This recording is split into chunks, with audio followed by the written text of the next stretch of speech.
Hello, everyone. Please forgive my voice. I'm still very sick, but I really did want to do just part of this video with a voiceover because I really wanted to explain what I am doing with this. Y'all have seen me make this before, and I just wanted to explain how I did it this year because it turned out to be much better and less messy and less waste than the way I did it last year.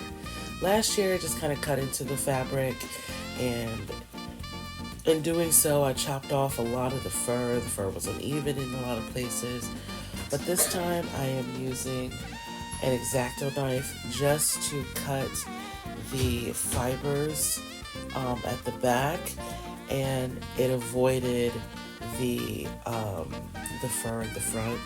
So I'm starting here by taking this 14-inch wreath ring that I got from Dollar Tree, and I am just doing a rough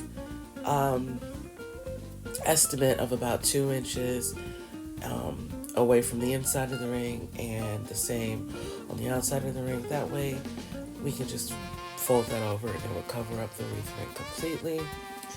And I do initially use scissors to punch the hole through, and then I use my exacto knife to cut the rest of the way. Now, this is tedious. It takes longer than cutting with scissors, but trust me, it is well worth it.